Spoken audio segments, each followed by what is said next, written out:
Okay. So Omar sends his apologies. He couldn't be here on time this morning, so we switched up the schedule a little bit. I'm sorry about that. But we're going to do the transcriptomics and proteomics first, and we have about an hour's worth of exercises there. And then we'll get into analyzing your own data with Galaxy. When we have a in-person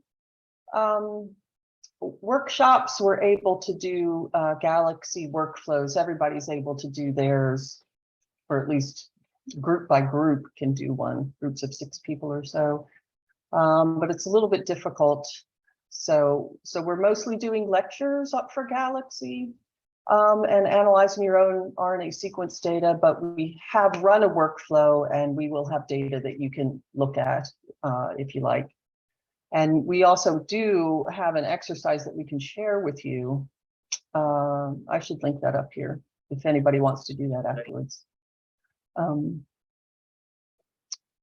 So, okay, I think we're ready to get started.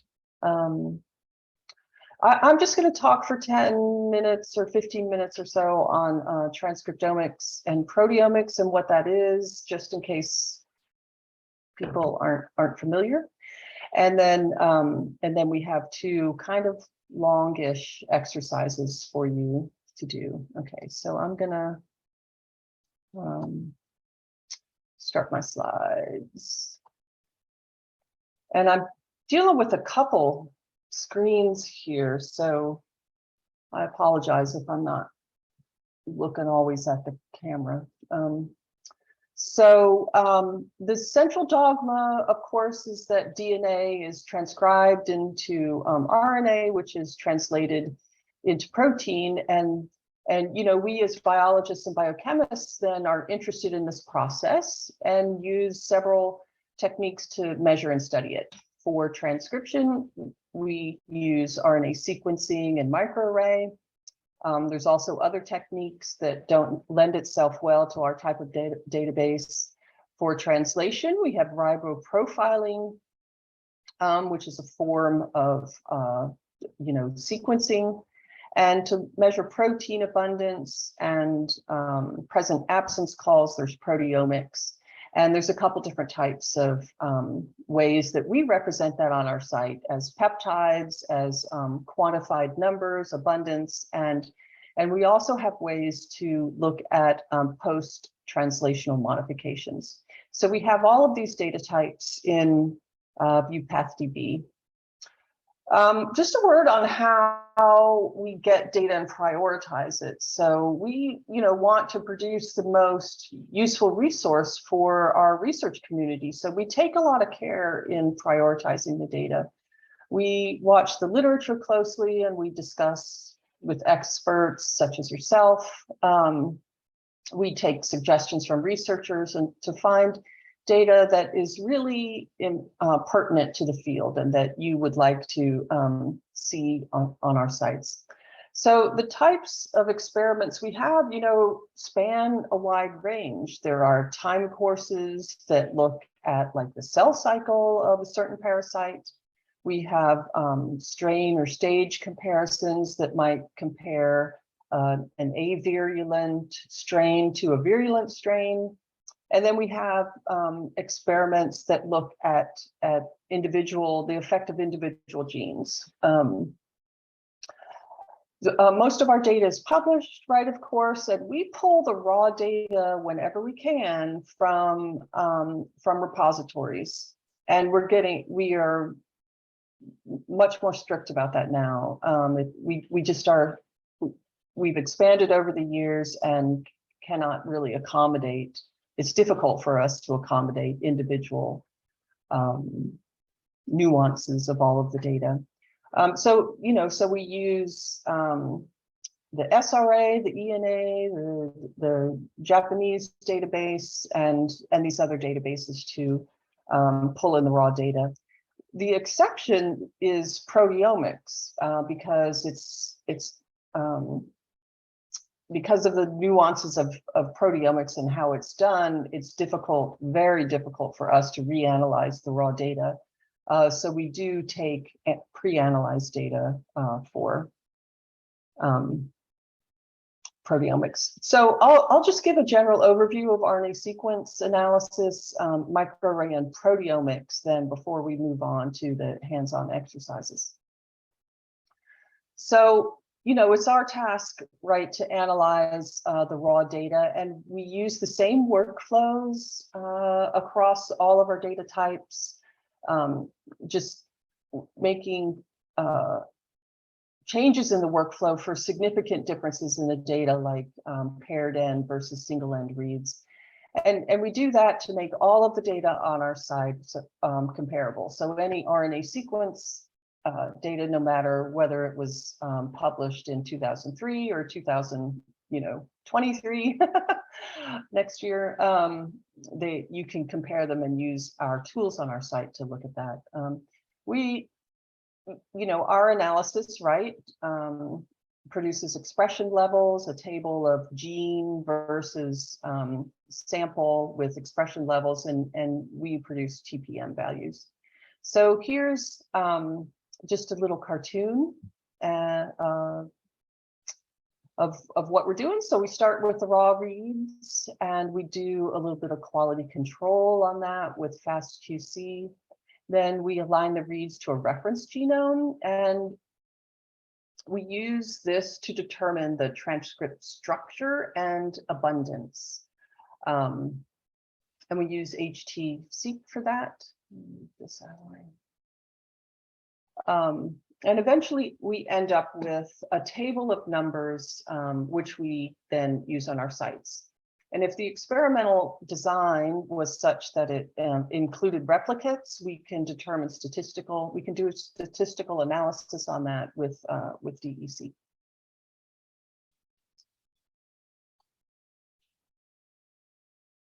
Okay, so from our tables of expression values per sample, then we create the strategy system. So you can analyze the data from a genome-wide perspective.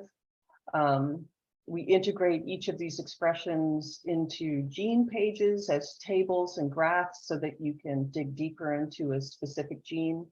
And then we plot the alignments used against the genome for visualization purposes. And you saw yesterday that you can stack many data tracks on top of each other and different data types to dig deeper into the biology of your gene or genome in that way too. So microarray analysis is another technique for analyzing the transcriptome. In general, the microarray analysis uses a solid support with complementary DNA stuck to it. The cDNA then are called probes, and they can represent the whole genome or a subset of genes. So to measure the abundance of the transcripts in your RNA-seq sample, the researcher converts them to cDNA and then hybridizes that to the probes on the solid support. And then through a protocol, each position where sample cDNA hybridized to a probe, fluorescence is produced, and that is read as abundance of the transcript. There are two types, glass slide microarray and oligonucleotide microarrays. For the glass slides, the cDNA is produced elsewhere, it's spotted onto the glass, and you have the possibility of measuring 2 channels. For oligonucleotide arrays, generally they're about the probes are about 28 base pairs long. They're synthesized directly on the support. Researchers use an internal standard and a single channel to read these, and you come up with abundance data at that point too. So here's an example comparing 2-channel microarray on a glass slide to oligonucleotide arrays, just some visuals here. In both cases, we're comparing the test sample to control, so test versus control here. In the 2-channel, we label the samples with different dyes, and then we mix them together and hybridize them onto the glass, onto the microarray, and read the fluorescence at 2 different wavelengths, right? In the single channel, we analyze them separately. We add an internal label into these. Each sample is biotin labeled, which you can use a protocol later to produce fluorescence. And then we obtain absolute values that can be transformed into abundance. Proteomic analysis is a little bit different. It's not completely standardized between all of the labs yet. And there are new techniques that are coming out that have vastly improved, although we don't necessarily have any of that data yet. So proteins are a little bit more complex than DNA and RNA. There's 21 or so amino acids compared to 4 nucleic acids. So precipitating and solubilizing proteins is more difficult just from a biochemical standpoint.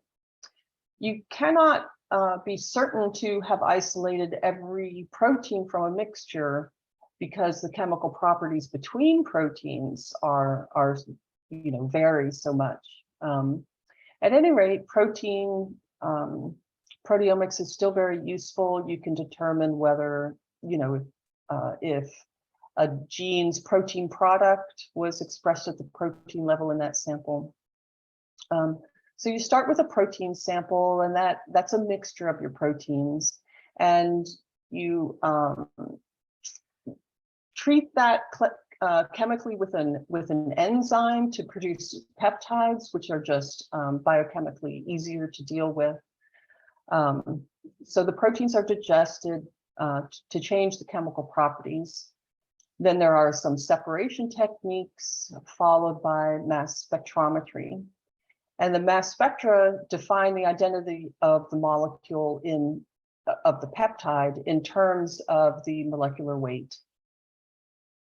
The spectra produced then are searched against a database to identify which peptides are present, and then the peptides are back translated and mapped to the genome to identify genes whose protein products were in your mixture to begin with.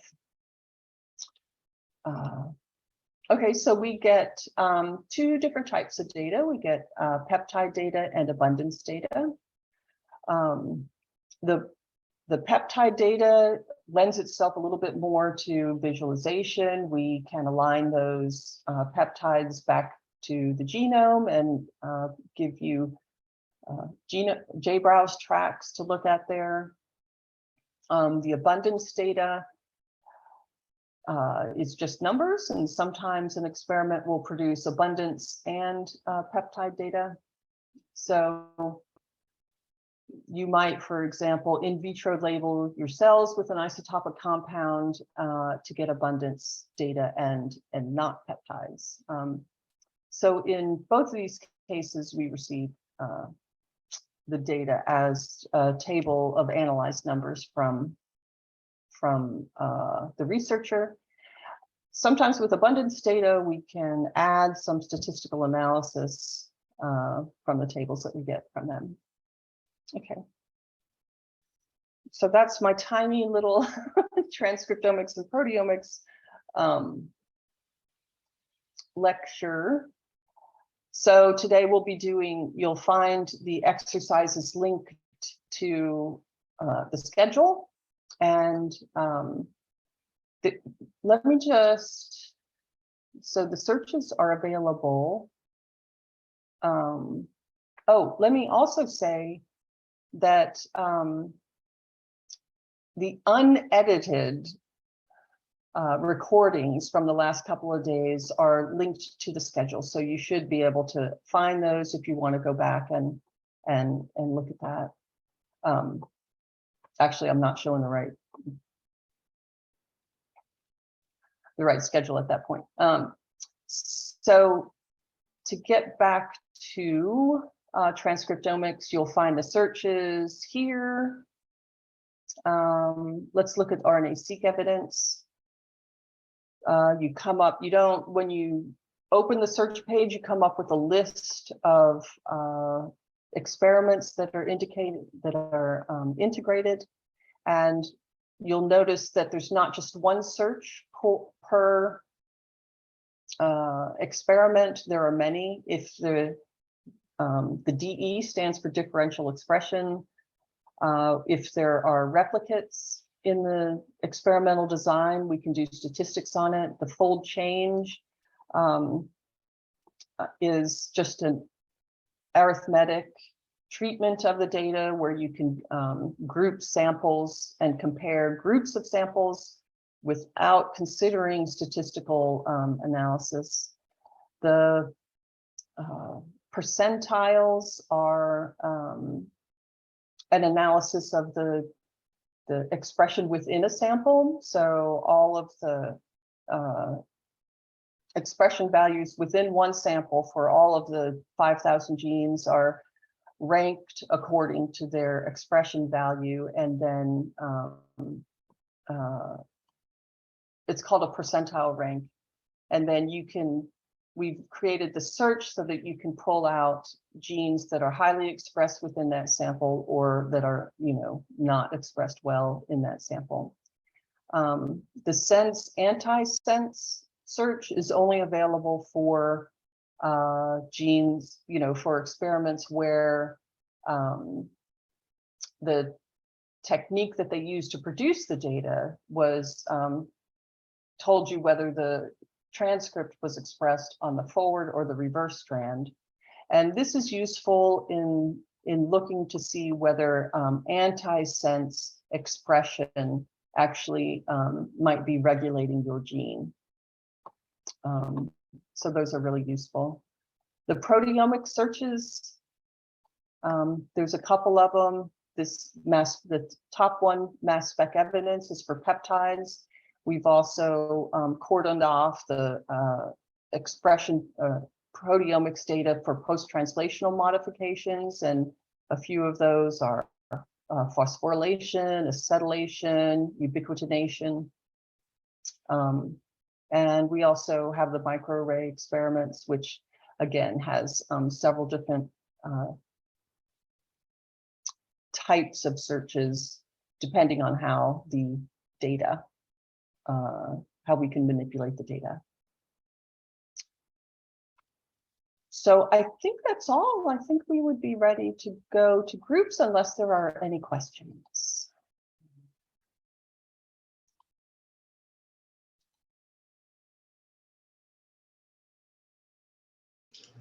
Yes, I have a question.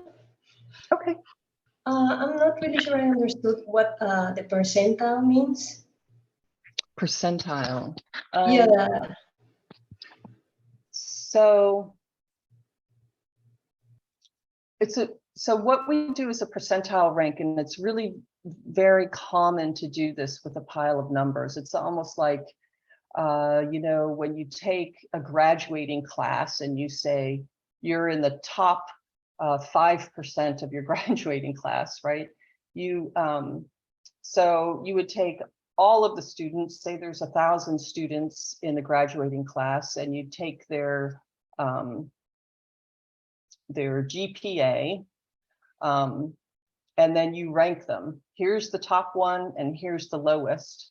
And then because you have 1,000, people, you can say, well, here's the people that are in the top 10% of the class.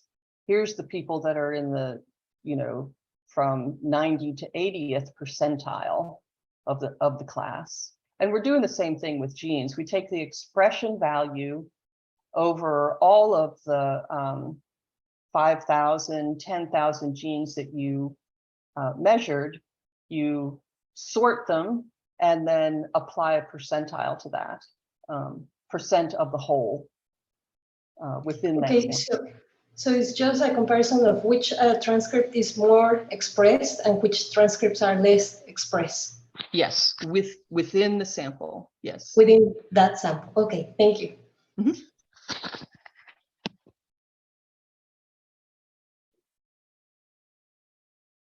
I'm going to stop sharing if I can.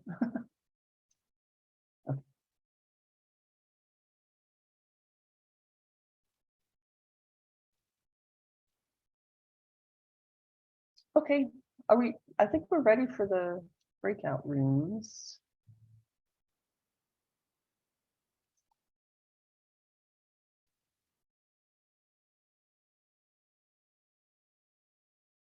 Has that been kicked off? Yep, I can open those now. Okay, awesome. Thanks, Rachel.